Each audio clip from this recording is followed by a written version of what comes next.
Well, first of all, thank you for asking me to do this, because a lot of men are not going to be asked to do this, but also have a story to tell. So anyway, thank you. In 1967, I was an intern after having gone to medical school. I was an intern in Burlington, Vermont, called a rotating intern. And that was a one-year tour. And because of the way things were heating up in Vietnam, it was pretty clear that everybody who was a doctor in training was going to go to Vietnam. Everybody was going to go. It wasn't a question, it was a question of when. It wasn't a question of whether you're going to go or not. They needed thousands of doctors. So I knew I was going to go. I had a choice. I could either go right at the end of my internship, that was at the end of 1968, that would be June of 68, or I could wait. I could be a specialist. I could go to 2 more years of study, and then I could go in 1970. I choose to go in 1968. So they just signed me up, and I had a choice of going into the Navy or Army. I thought if I went into the Navy, I probably would be with the Marines, and I thought the Marines are wonderful, but I didn't think it would be best for me to be a Marine doctor. I thought I'd be better off being an Army doctor. So I went into the Army, okay? So I started in June of 1968 in the Army, and I got out in June of 1970. I was in the Army for 2 years.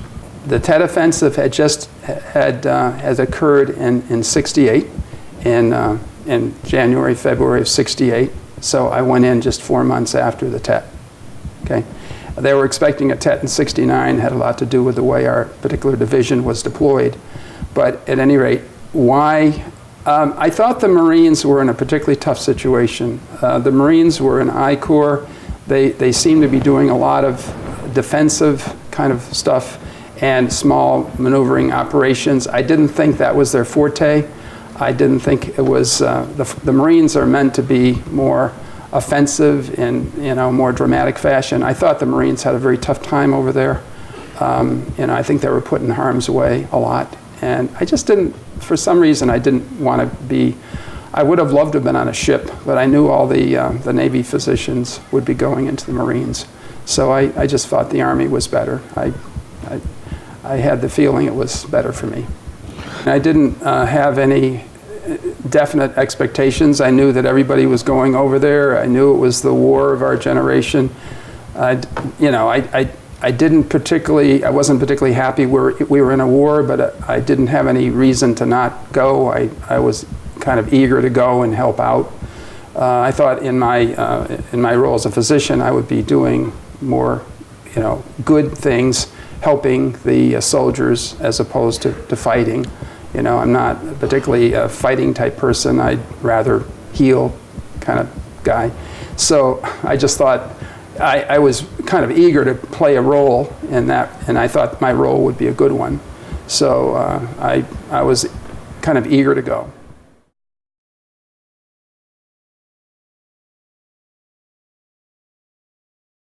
I spent 3 months in Texas at a place called Fort Sam Houston, doing which was called it was a course, a tropical medicine course for all physicians. And we would learn about tropical diseases, the diseases we'd be seeing over there. We had some brush up on emergency procedures, putting in chest tubes and doing various airway procedures, and to kind of get us ready for that kind of thing. And we would also we learned how to salute, we learned how to march. We learned the rudiments of being an officer in the Army. And that was about a 12-week course, after which we all went by fixed wing to Vietnam, and we had a choice. Once I got over there, I had a choice of 2 or 3 groups to go into, divisions, and I'd heard a lot about the 1st Air Cav Division. I thought that they were a very elite division, and I wanted to be with them, so I chose to go to the 1st Air Cav Division, and I was chosen to be a physician in one of their battalions, a battalion called the 1st to the 7th. It was actually the 7th Cavalry, which was, we know about the 7th Cavalry. Yeah. But anyway, I was in the 1st, there was the 1st, the 2nd, and the 5th of the 7th. I was in the 1st of the 7th. That was one of the battalions, about 900 men. I was the physician for 900 men for 8 months. And in the last 4 months, I was with 3 other doctors in a small hospital kind of unit. So when we got there, we were in I Corps. We were in near Hue, and actually between Hue and the Ashaw Valley, in a place called Camp Evans. And I was there for 2.5 to 3 months. Actually, we were kind of getting ready to go into the Ashaw Valley in October, about 6 weeks after I got there, when we were given orders to go to 3 Corps. The entire division was lifted over the course of 2-3 weeks to 3 Corps. They were expecting a second Tet offensive in 1969, so they deployed the division around Saigon. We were 75 miles northwest of Saigon in Tay Ninh province. That's where our brigade was. The brigade was 3 battalions. We were one of 3 battalions in Tay Ninh province. Then another one was deployed sort of a little bit northwest of Saigon, and the other was a little bit northeast. We were west-northwest, way west, and a little bit north. So we were near the Cambodian border. It was a pretty hot area. We would always have a rear area. It was called Tay Ninh West, which was the big rear area, and then each of our battalions had a forward base. We called it a fire base. They would take some bombs and bomb the jungle, flatten it out, and put one company of men would be defending this small base, and there would be 3 howitzers, a battery of artillery supporting the other 4 rifle companies that would be working out, anywhere from 3, 5, 10 miles out from that fire base. And I would have a forward battalion aid station at the fire base, and I would go out to the various companies each day. Rarely at night, but I was usually on the fire base at night, but I would go out. So I would have kind of calling hours, if you will. It's our house call. We'd go out and work with the medics, and they'd have some sick guys, and we'd take care of them. So I'd spend 3 or 4 hours with one company, and the next day, the next company, do that. It made the time go fast. It was fun to be in helicopters, actually.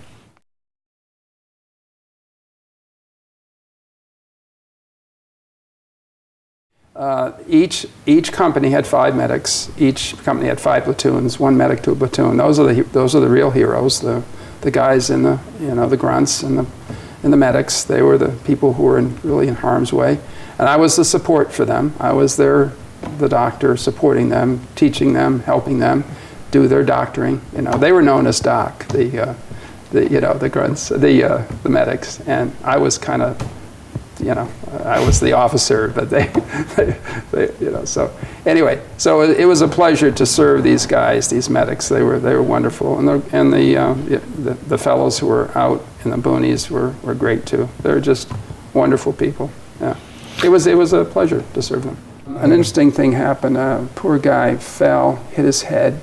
Everybody thought he was nauseated, and, vomiting from drinking too much alcohol. This was on a Saturday night. He actually had a head injury, and he was vomiting because his brain was bleeding. So and he had a cardiac arrest, and one of my medics resuscitated him and kept him going for an hour and a half while we took a helicopter to a hospital ship called the Sanctuary off the coast. This was an I Corps. And what that did, it really cemented a relationship between myself and my battalion. They really, really, said, you did that for our buddy, and it meant a lot to them. So it was kind of, it was nice to get that. He got to the operating room. He didn't survive, but he had a chance of surviving. So that was. It was kind of it was a terrible thing to happen to him, but from the standpoint of cementing a relationship, it was a pretty important thing.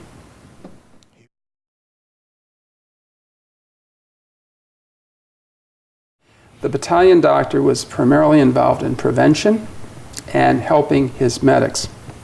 And it was rare that I was treating an acute injury while with the battalion, because again, they were out in the boonies.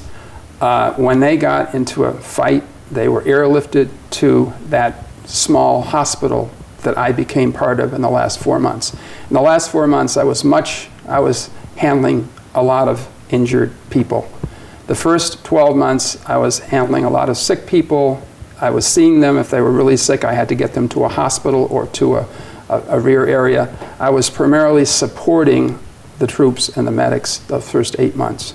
And it was relatively rare that there was fights. They happened off and on, but I wasn't there generally when the fight. I'm glad I wasn't there. That was usually at night when the fights were happening. I was usually in the fire base at night. The fire base was never attacked when I was on it, so I felt very happy about that. I was lucky. Some fire bases were attacked, and sometimes the enemy got inside the wire, if you will, and that was horrible. But I never was in that situation. Probably the most dangerous thing I was involved in the first 8 months was in the very rear area where we were rocketed all the time.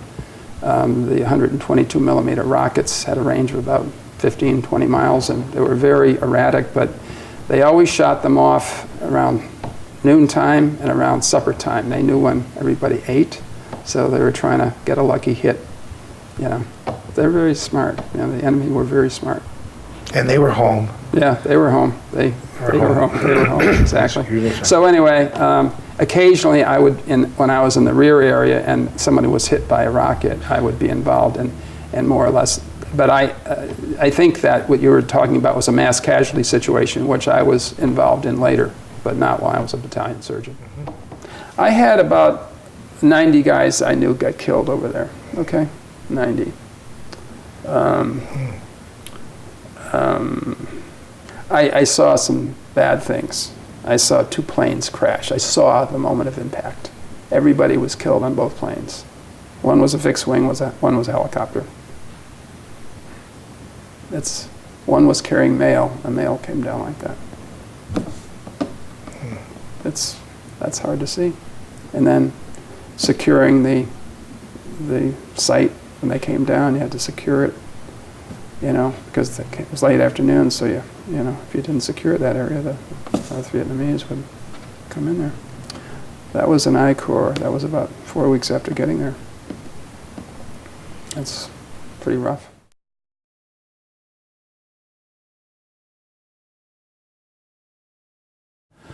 It was always hot. Texas gave me a sense of that. In Texas, it was 90 to 100 degrees. But the humidity wasn't as high in Texas as it was in Vietnam. In Vietnam, it was very humid, and it was hot. It was hot and humid, or sometimes it was monsoon season. It was very wet. When I was the first part of my tour, like in October, November, it was very rainy. It was very, very wet, and then it got wet again. It seemed to me sometime around April. But between like November and March, it was drier. And they had dry seasons, wet seasons. It was always hot, except if you were in the Central Highlands, it would be cool at night sometimes, like 45, 50 degrees. No snow, no snow, no snow.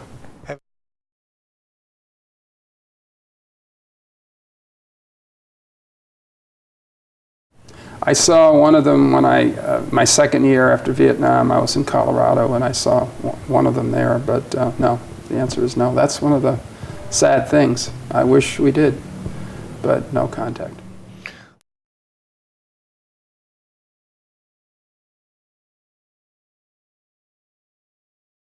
What I say is they call this thing post-traumatic stress disorder. See, my theory is it's not a disorder. I think the disorder is the trauma that people go through. And I think it's the normal human reaction to trauma is post-traumatic stress. I don't call it a disorder. I call it normal.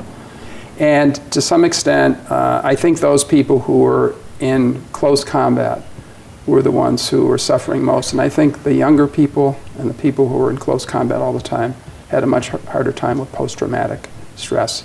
I've been pretty lucky. I haven't had too much trouble with that. I've just, you know, it was a hard experience, an amazingly difficult year, but I haven't had symptoms the way a lot of people have. But I call this a normal reaction to a very abnormal situation, and I don't call it a disorder.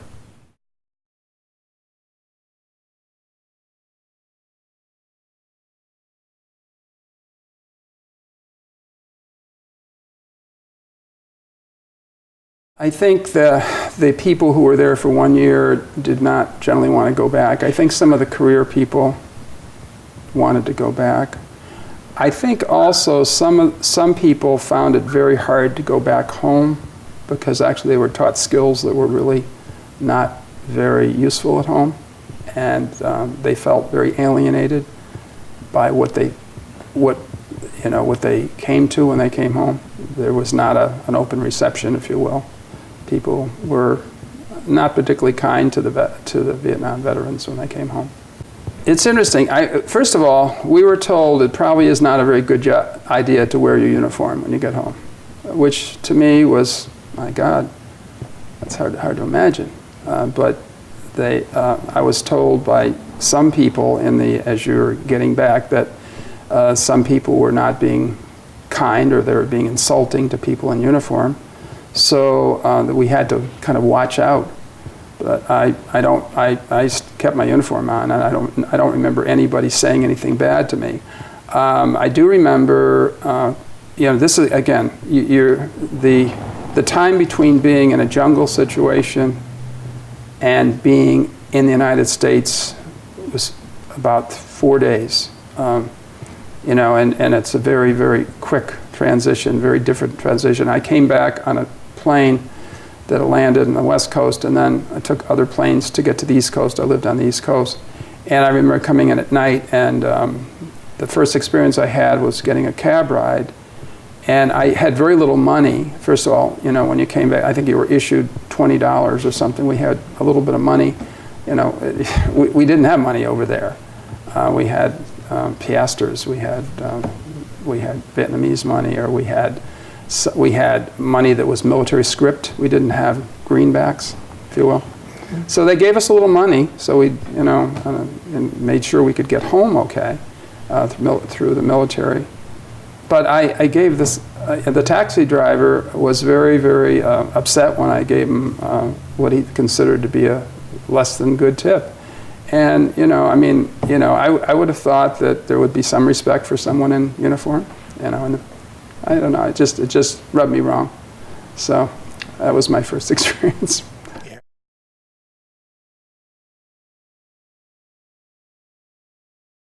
I became friends with some of the Vietnamese people that were working in the, like concession areas near bases and Pleasant.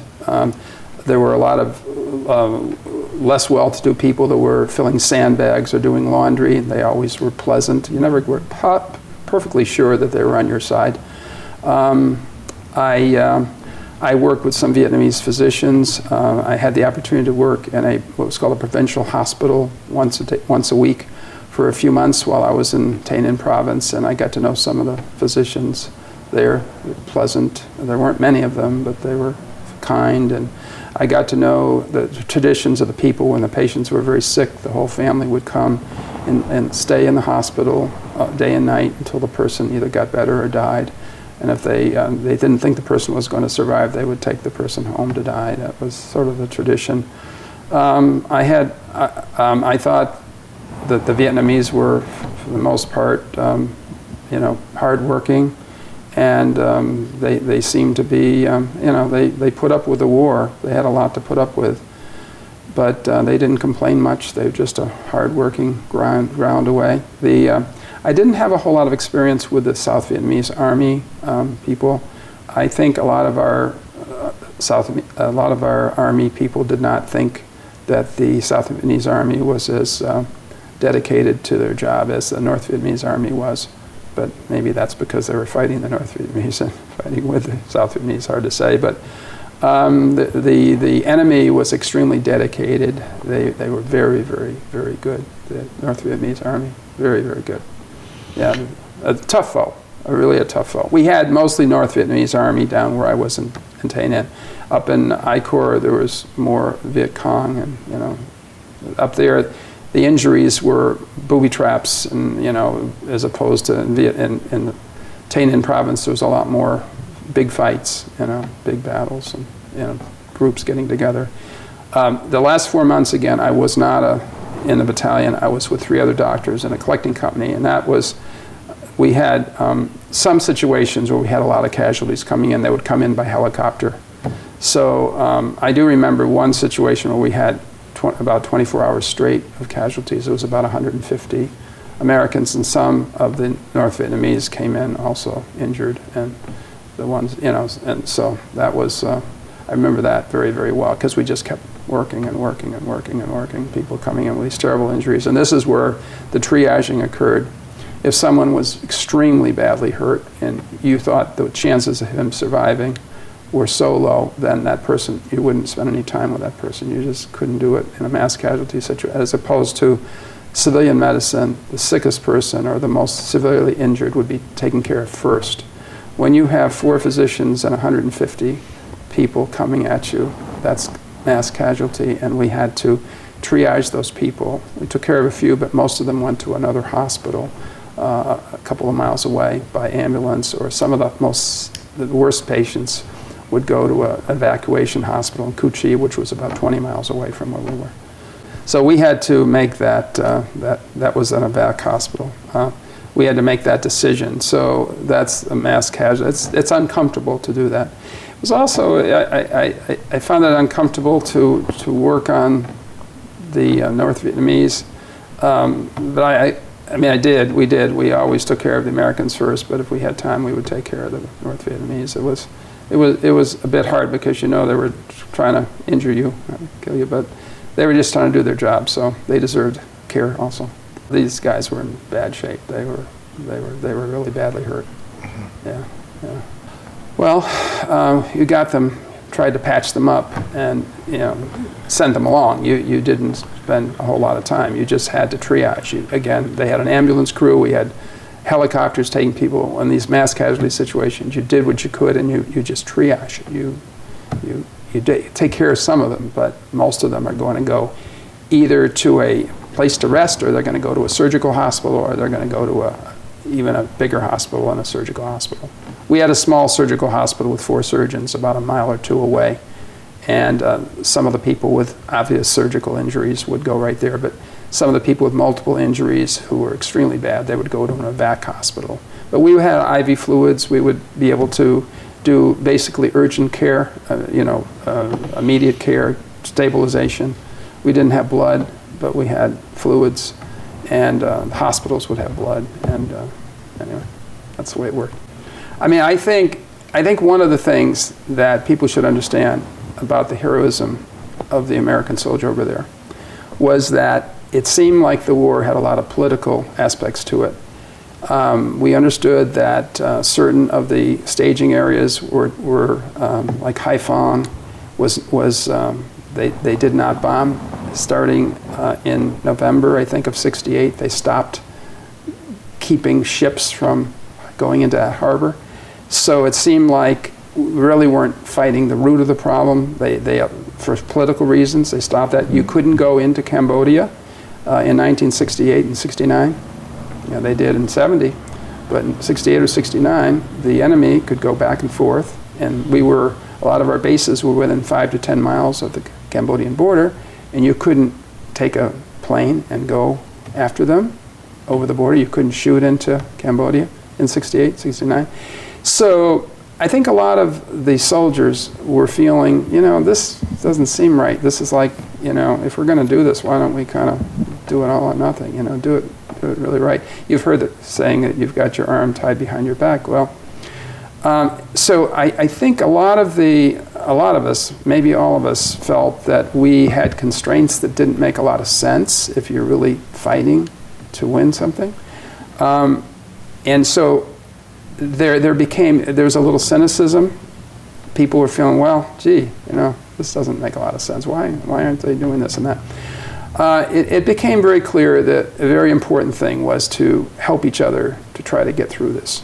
Okay, and there was a tremendous sense of camaraderie among the soldiers and a tremendous sense of bravery. To think that you're fighting a foe that's very, very aggressive, a very good soldier, and you have constraints on what you can do for political reasons or whatever reasons the leaders thought. And it made you upset, I think most soldiers were upset by it, and got to the point where you know, we'll do our jobs, but we're going to try really hard to just take care of each other and try to get out of this, try to get home. That was a very important thing.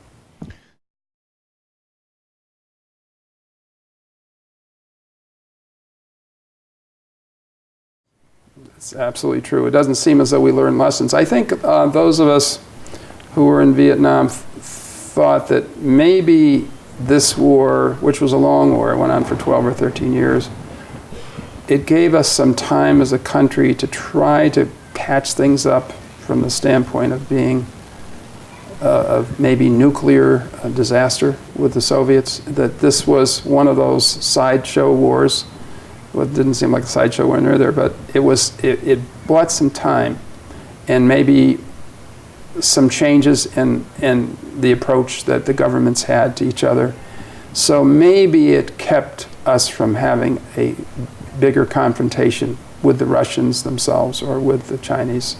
You know, the Russians and the Chinese were feeding things to the North Vietnamese, and you know that's the way they were doing it, and so they were making them feel good, and you know went on, and time passed, and I think tempers got a little bit less.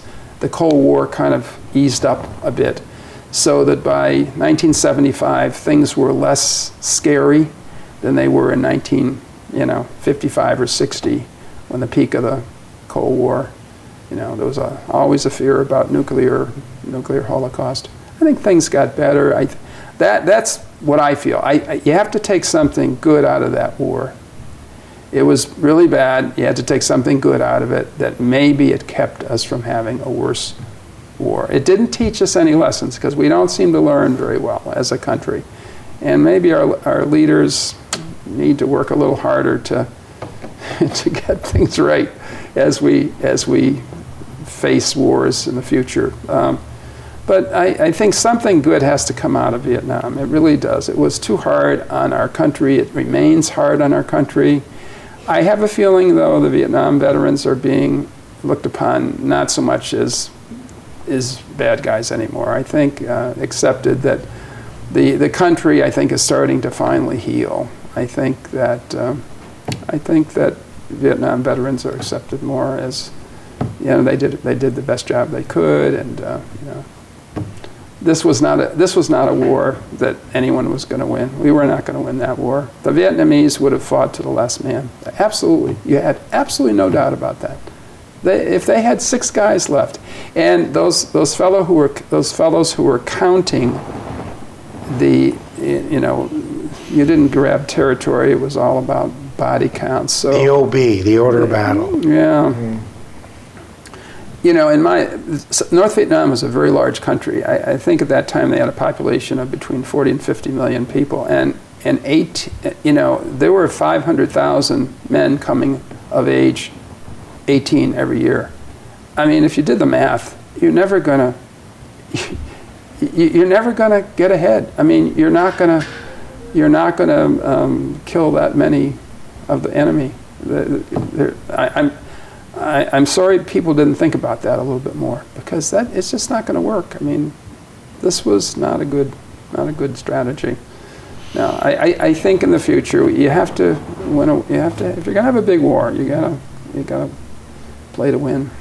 Yeah, you should try to avoid wars at all costs, diplomatically. Yeah.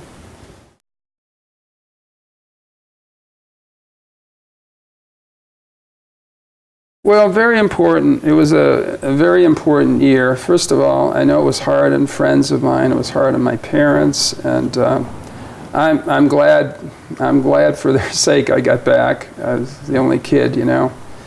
I had some good friendships. I learned that you couldn't get too close to people because people die suddenly in a war situation. So. When a person I was fairly close to died within the first 2 months after I was there, I kind of backed off and made sure I didn't get too close to anybody else. I was casual friends, but not close friends with anybody. I think I was always concerned that someone you get closer to is going to die. And some of that's been a problem for Vietnam veterans in general. I think a lot of Vietnam veterans have had some difficulties with, at least initially, with relationships, because they were not sure they weren't going to lose a relationship. That's going along with the post-traumatic stress was the sense of, well, are you going to be there the next day, for them? I think that was one of the worries a lot of people had, because they saw so many of their friends not make it. So I guess I would say it was an extremely influential year for me. I felt that I had personally done an okay job over there. I felt bad that the country treated the veterans the way they did when they came back. They couldn't separate the war from the warrior, if you will, and I think that was the biggest shame. I think that I can't say enough about the bravery of the American soldier over there, how they cared about each other, how they cared about their leaders when their leader was a good leader and didn't put them in harm's way for no reason at all.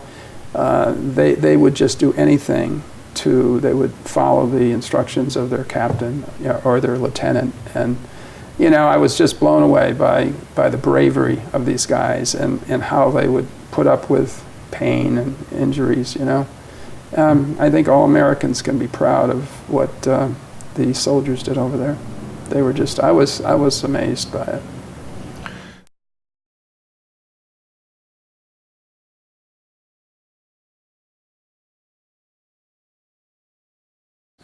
I haven't thought about that. It's a hard one to answer. I think that we should be, at least in some way, responsible for our actions, and perhaps at the very least say, sorry, made some mistakes. I think had they known that Agent Orange was going to be so harmful to both Americans and Vietnamese, they probably wouldn't have used it. I think the whole theory was that it was going to reduce deaths rather than cause deaths. So, but in terms of financial remuneration, I don't know. I don't have an answer for that. I think we could say, anything we did to the environment was a mistake, and we made a mistake. I'm sorry about that. Yeah.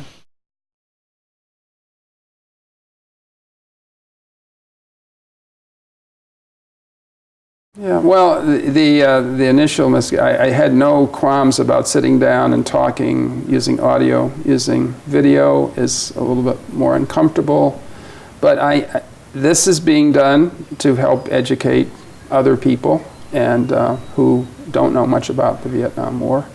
So I'm happy to do it. It basically. It opens up some tender spots. I think all of us felt very, very bad about the way veterans were treated when we came back. You can't help but feel that way. I mean, you put yourself in harm's way. You do the best job you can for your country, and you should be. I think that your country should be at least accepting you back with open arms and thanking you for getting home. And we didn't have that. Luckily, we had families and friends who did that. But in terms of being accepted as someone who was there doing his job, just didn't have that feeling. Yeah, which is a shame. I think veterans always need to be treated respectfully. I think people who are willing to do things for their country are special, and I think they need to be thanked. That's what I think.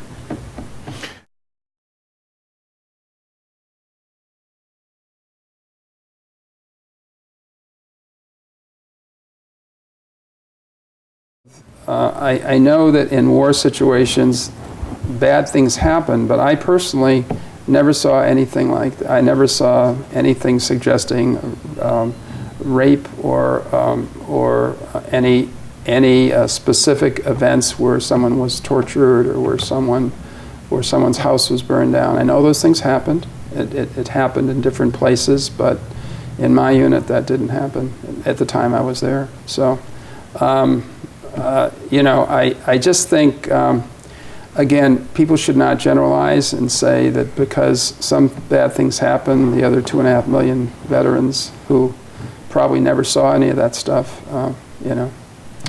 should be treated disrespectfully.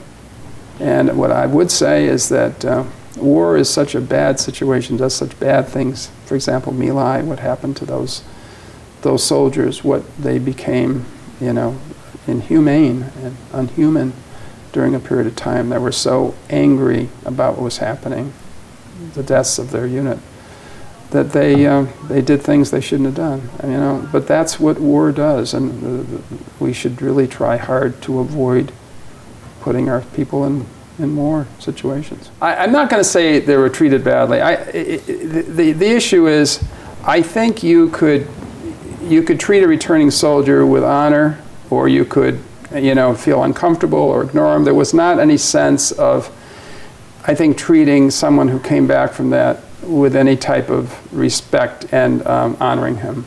And I think that's the thing. And I think that we were used to seeing our fathers and our uncles honored when they done their job, in the service. That's, whether it was Korea or Second World War, there was something different about the Vietnam War, that the American people were so much against the war and had developed such a sense that the American soldiers were not doing what they should be doing, perhaps, that they developed an attitude about it.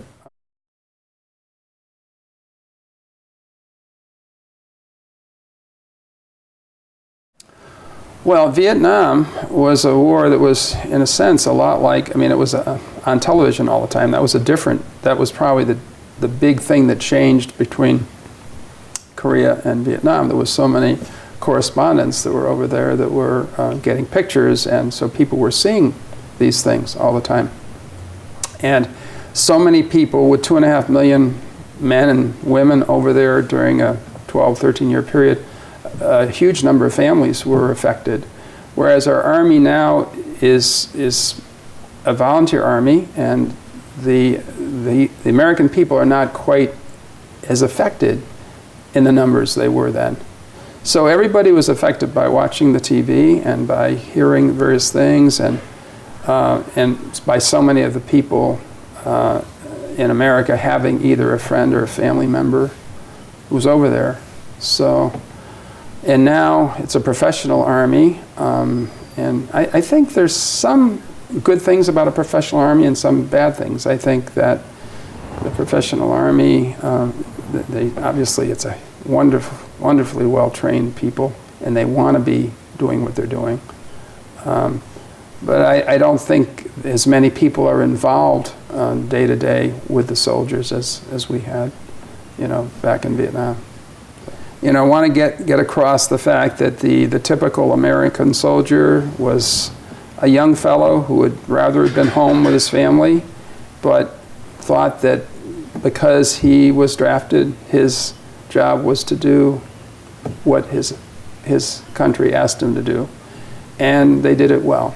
And they really performed bravely, and when they were hurt or in harm's way, they were very caring of their colleagues, and I think they performed as well as soldiers ever performed in our armies, and I'm proud to say that I was involved with taking care of them. They were great, and the fact that it was an unpopular war, I hope that we'll continue to work on healing in this country, and always keeping in the back of our mind anybody who puts himself out there to help support our country's goals, even if they're not perhaps as well thought out as they could be. That's our job, and when people are finished doing their job, they should be treated respectfully. In all future wars, I think that's very, very important. I hope we don't have too many wars in the future, but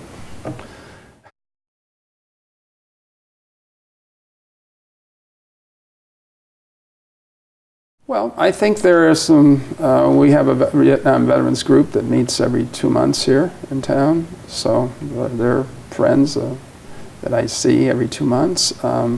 I participate in certain events at the VFW and the American Legion, and it's always wonderful to get together with other veterans. I think veterans are a special group. I think tend to be very patriotic, and I'll tell you, when I put that flag out every day, it may be different for me than it is for some people. You know, if you're fighting with that flag, it's really something. You know, people have died with that flag over their heads. It makes a difference. You know?